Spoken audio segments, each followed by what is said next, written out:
రాష్ట్రంలో వానాకాలం సాగు సీజన్కు రైతు భరోసా కింద ఇచ్చే పెట్టుబడి సాయాన్ని ఈ నెల 16న విడుదల చేయాలని ప్రభుత్వం సూత్రప్రాయంగా నిర్ణయించింది.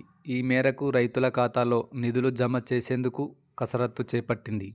ఇటీవల జరిగిన వ్యవసాయ శాఖ సమీక్ష మంత్రిమండలి సమావేశంలో రైతు భరోసా సాయంపై ముఖ్యమంత్రి రేవంత్ రెడ్డి చర్చించారు.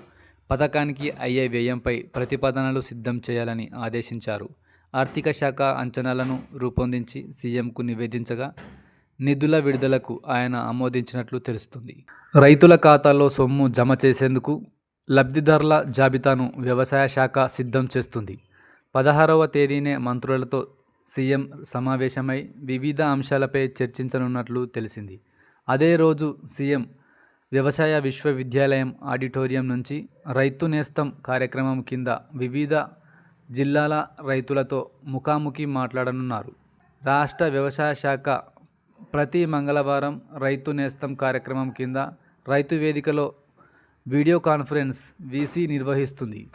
ఇందులో అధికారులు, శాస్త్రవేత్తలు రైతులకు సలహాలు, సూచనలు అందిస్తూ సందేహాలను నివృత్తి చేస్తున్నారు. సీఎం పాల్గొనే ముఖాముఖి కార్యక్రమం 16న మధ్యాహ్నం 3 గంటలకు ప్రారంభం కానుంది. రాష్ట్ర వ్యాప్తంగా 1500 రైతు వేదికలలో ఇది ప్రత్యక్ష ప్రసారం అవుతుంది. దీనిపై ప్రభుత్వ ప్రధాన కార్యదర్శి కె రామకృష్ణారావు శుక్రవారం ఉన్నత స్థాయి సమీక్ష కలెక్టర్లతో టెలికాన్ఫరెన్స్ నిర్వహించారు. ఈ కార్యక్రమాన్ని పండుగ వాతావరణంలో నిర్వహించాలని ఆయన ఆదేశించారు. తెలంగాణలోని రైతు వేదికలలో దృశ్య శ్రావణ వీడియో కాన్ఫరెన్సింగ్ వీసీ సౌకర్యం విస్తరించనుంది. రాష్ట్రంలో మొత్తం 2601 రైతు వేదికలు ఉండగా ప్రస్తుతం 500 చోట్ల వీసీ సదుపాయం ఉంది. కొత్తగా మరో 1000 కేంద్రాలలో ఈ సౌకర్యం కల్పించనున్నారు. ఇందుకోసం ప్రభుత్వం రూ50 కోట్లు విడుదల చేయగా టీవీలు, కంప్యూటర్లు ఏర్పాటు చేసి వీడియో కాన్ఫరెన్సింగ్ పరికరాలు అమర్చారు.